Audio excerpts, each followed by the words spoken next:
என்னடா இப்படி ஆயிடுச்சு, ஒருத்தவங்க நம்மளை பற்றி கவலைப்படலைன்னா நம்ம எதுக்கு அவங்கள பற்றி கவலைப்படணும்.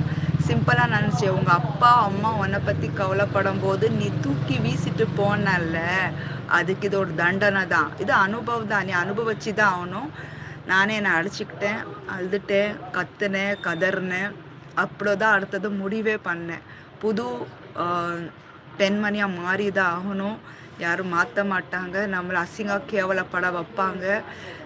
சொந்த தைரியம் வேணும், கான்ஃபிடென்ஸ் வேணும், நம்பிக்கை வேணும், வயசு வேணும், ஹெல்த் வேணும், பேங்க் பேலன்ஸ் வேணும்.